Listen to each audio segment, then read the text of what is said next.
የሚቀጥለው ምዕራፍ ይሄ ሁሉ የተደከመበት ለረጅም ጊዜ ሲደከምበት የቆየ ምክክር ውጤታማነቱን ለኢትዮጵያ ሕዝብ የምናበስር ይሆናል። በአብዛኛው ስራችን 3/4ኛው ስራችን እየተጠናቀቀ ነው። የከርከሮ እንትኖች አሉ፣ መንጋ አለ። ጅብም በተመሳሳይ እንደዚሁ ሰፋ ባለ ቁጥር አለ።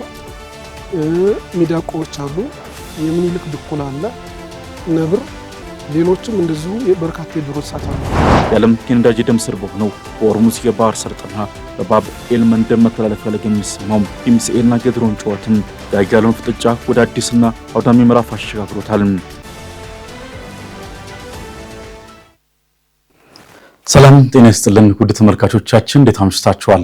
ከሀገሬ ቴሌቪዥን የሰዓቱን መረጃዎች ይዘን ቀርበናል። እስከ ፍጻሜው አብራችሁን ቆዩ። ሙሴ ከበደ ነኝ። በቀዳሚነት ወደ ተመለከትነው ርዕሰ ጉዳይ ስናልፍ የኢትዮጵያ ሀገራዊ ምክክር ኮሚሽን በዛሬው ዕለት በሰጠው ጋዜጣዊ መግለጫ 3/4ኛ የሚሆነው ስራ ስለመጠናቀቁ አስታውቋል። ኮሚሽኑ አክሎም ከ8ቱ ቡድን የተውጣጡና የተሰበሰቡ ምክረ ሀሳቦችን የሚያጣጥም የስራ ቡድን ተመርጦ በዛሬው ዕለት ስራ መጀመሩን ገልጿል።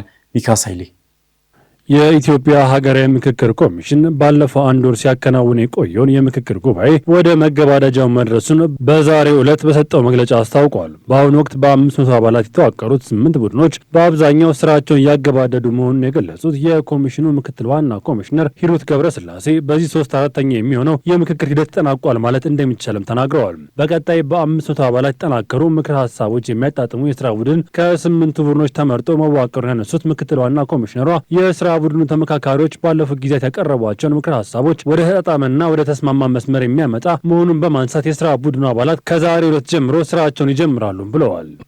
እነዚህ 8 የምክክር ቡድኖች ያዘጋጇቸውንና የተስማሙባቸውን ምክር ሀሳቦች የሚያጣጥም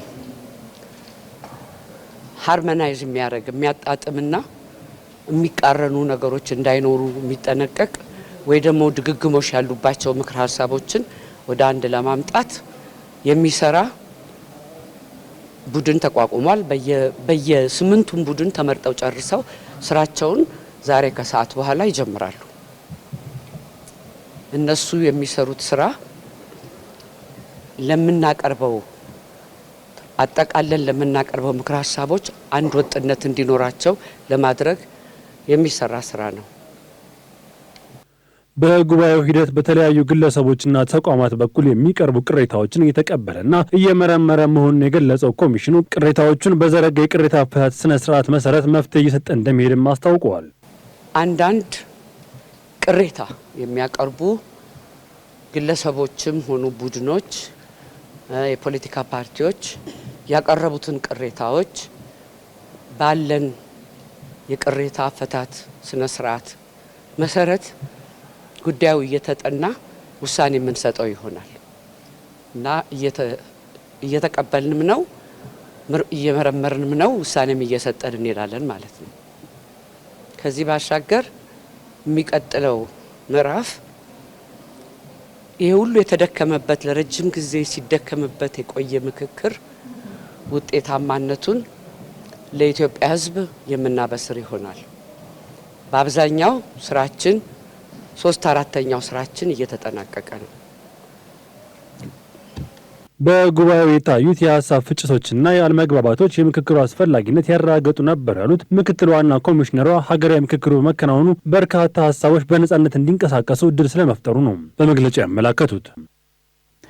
በአዲስ አበባ ከተማ ውስጥ በሚገኘው የጉለሌ እጽዋት ማዕከል ውስጥ ነብርና የሚኒሊክ ድኩላን ጨምሮ 17 የተለያዩ አጥቢ የዱር እንስሳት ዝርያዎች እንዳሉ ተገልጿል።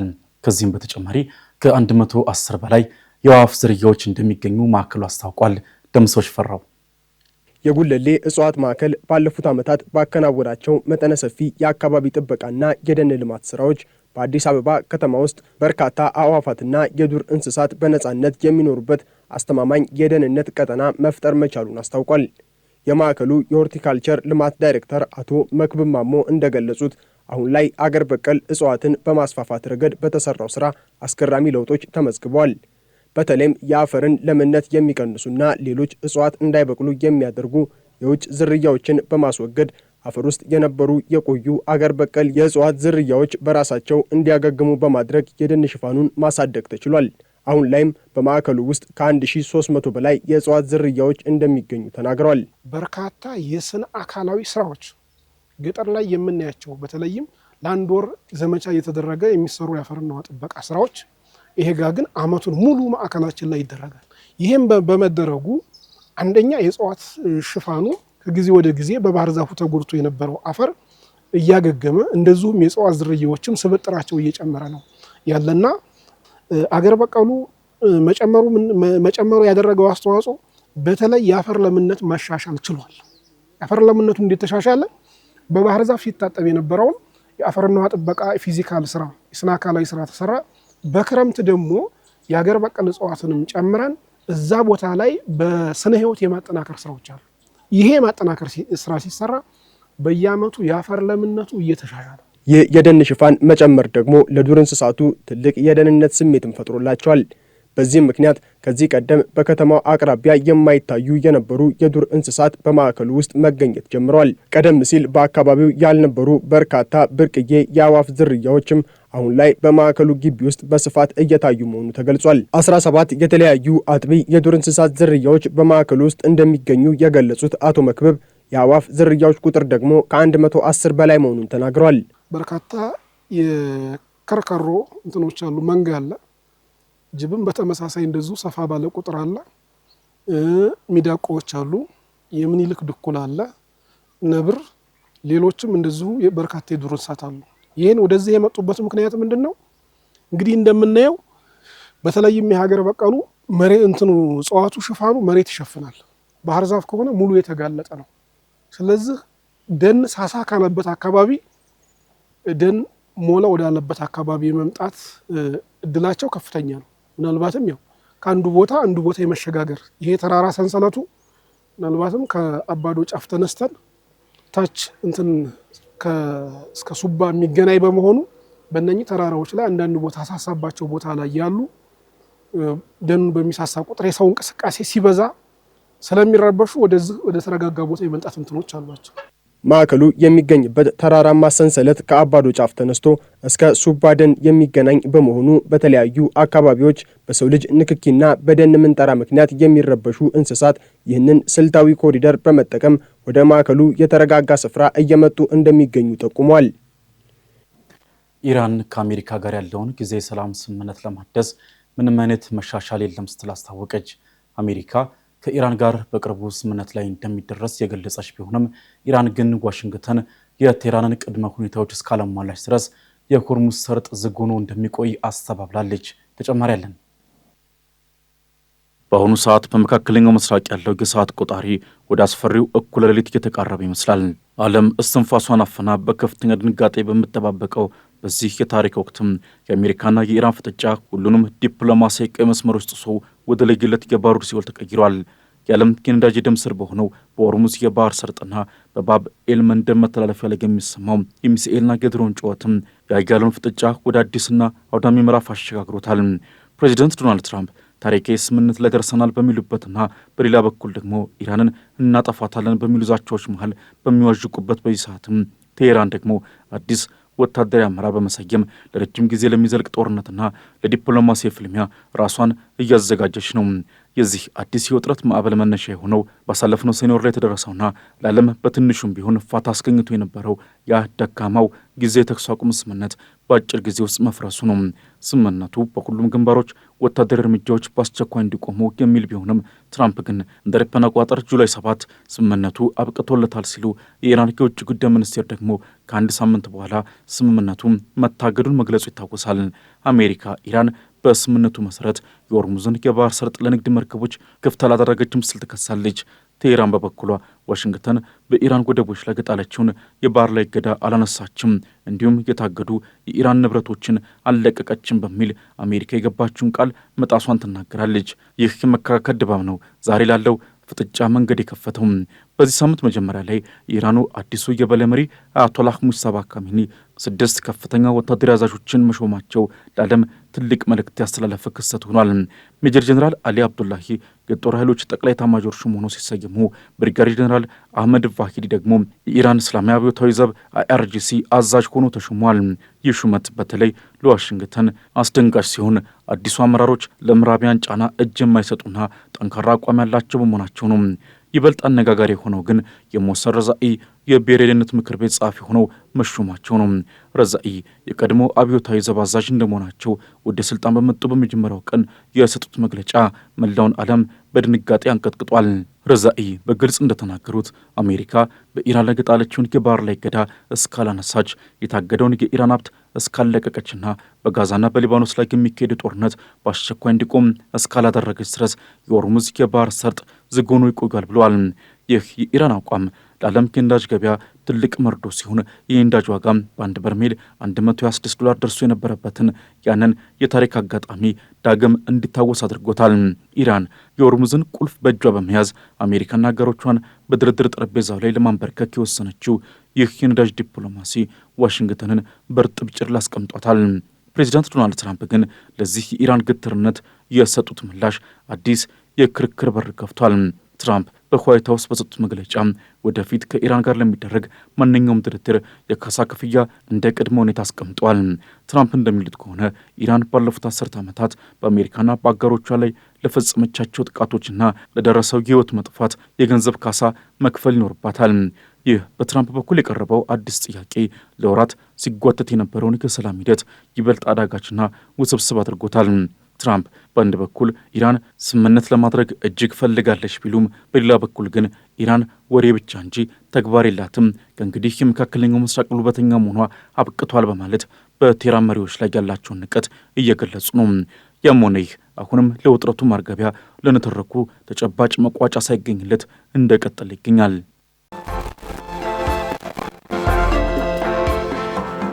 በተከታይነት ወደ አጫጭር መረጃዎቻችን አለፍን። የልጆችን አእምሯዊና አካላዊ እድገት በሳይንሳዊ መንገድ በማገዝ ብቁ ትውልድ ለመገንባት በትኩረት እየተሰራ መሆኑን የሴቶችና ማህበራዊ ጉዳይ ሚኒስቴር ገለጸ። በሚኒስቴሩ የሴቶችና ህጻናት ጉዳዮች ዘርፍ ሚኒስትር ዴኤታ ሂክማ ከይረዲን ህጻናት ላይ የሚደረጉ ኢንቨስትመንቶች ቀጣይነት ላለው ሀገር እድገትና ኢኮኖሚ ድርሻው የጎላ መሆኑን ገልጸዋል።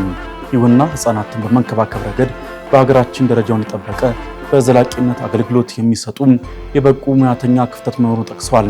የስልጠናና የማሰልጠኛ ሰነዱ ብቁና ተወዳዳሪ ሙያተኛ ለማፍራት ብሎም ጥራትና ውጥነት ያለው የህፃናት እንክብካቤ አገልግሎት ለመስጠት ትልቅ መሰረት የሚጥል ነው ብሏል።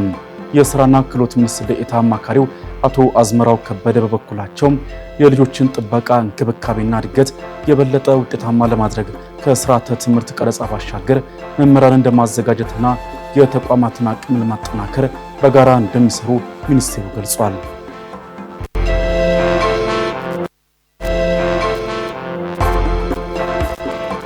የኢትዮጵያ የመገናኛ ብዙሃን ባለስልጣን ውጤታማ የሚዲያ ሬጉላተሪ ስርዓትን ለማጠናከር የሚያስችል የመግባቢያ ስምምነት ከ11 መንግስታዊ ተቋማት ጋር ተፈራረመ። የባለስልጣኑ ዋና ዳይሬክተር ሃይማኖት ዘለቀ እንደገለጹት የስምምነቱ ዋና ዓላማ ቅንጅታዊ አሰራርን በመዘርጋት የተጠናከረ የሚዲያ ሬጉላቶሪ ስርዓትን ማጎልበት ነው ብሏል። በተጨማሪም ከ16 በላይ መንግስታዊ ተቋማት ተለይቷል ያሉ ሲሆን 11 ተቋማት ስምምነቱን ፈርመዋል። ስምምነቱ ከቁጥጥር ስራው በተጨማሪ አገልግሎትን ለማሳለጥና አፋጣኝ ህጋዊ እርምጃ ለመውሰድ ያስችላል ተብሏል። ከዘርፉ ተለዋጭ ሁኔታን ያገናዘበ ፖሊሲ፣ ህግና አሰራር መዘርጋት ከስምምነቱ በኋላ የሚጠበቅ መሆኑን ያነሱት ዋና ዳይሬክተሩ የመገናኛ ብዙሃንን አቅም ማጎልበትና የህብረተሰቡን የሚዲያ አጠቃቀም ባህል በማሳደግ የሐሰተኛ መረጃ ስርጭትን መግታት ከስምምነቱ የሚጠበቅ ነው ብሏል። የሀገር መከላከያ ሰራዊት፣ የውጭ ጉዳይ ሚኒስቴር፣ ፌዴራል ፖሊስ እንዲሁም የአዲስ አበባ ንግድ ቢሮ ስምምነቱን በይፋ ከፈረሙ ተቋማት መካከል የሚጠቀሱ ናቸው።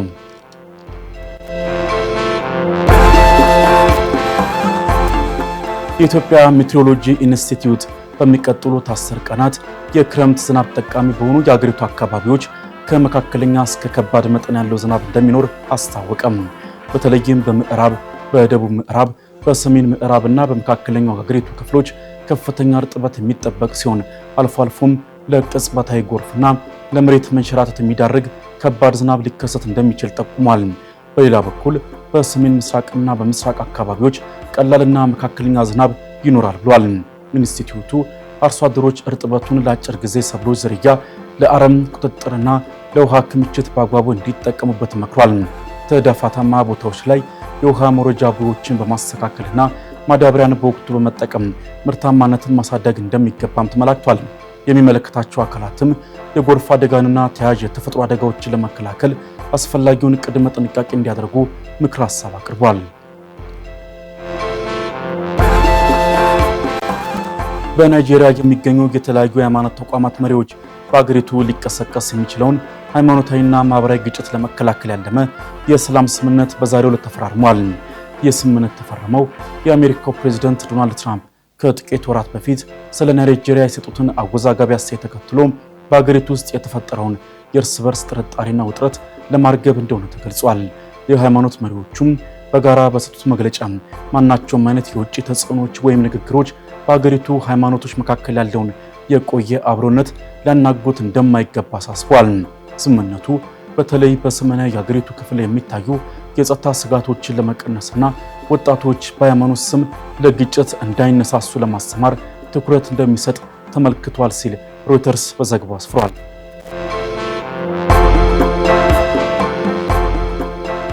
በመጨረሻም የሩሲያው ፕሬዝዳንት ቭላዲሚር ፑቲን በሩሲያና በጃፓን መካከል የይገባኛል ጥያቄ የሚነሳባቸውን የኩሪል ደሴቶችን ለመጎብኘት ቃል ገቡም።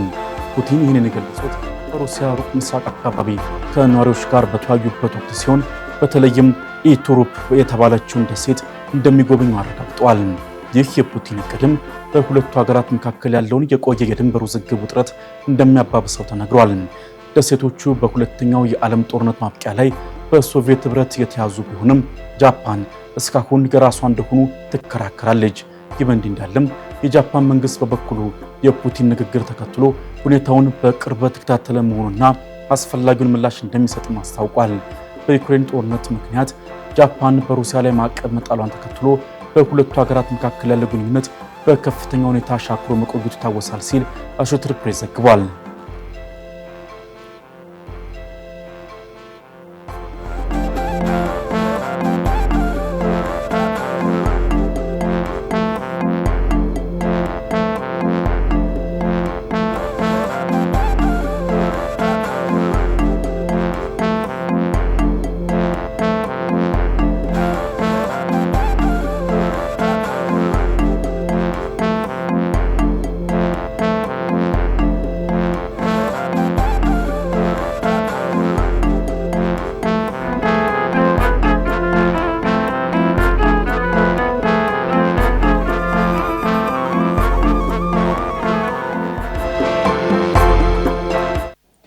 በተለምዶ ሪህ በሕክምና አጠራሩ ደግሞ ጋውት ተብሎ የሚጠራው በሽታ በብዛት የሰውነት የመገጣጠሚያ ክፍልን የሚያጠቃ ስለመሆኑ የሕክምና ባለሙያዎች ይገልጻሉ።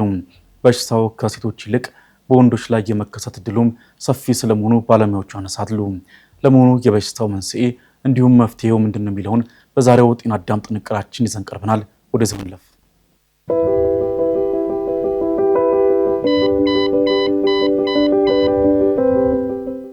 በዛሬው ጤና አዳም ዳሰሳችን በተለምዶ ሪህ በሕክምናው አጠራር ደግሞ ጋውት ብለን ስለምንጠራው በሽታ አንዳንድ መረጃዎች እናደርሳችሁ። እኔ ዶክተር ትንሳኤ ነኝ።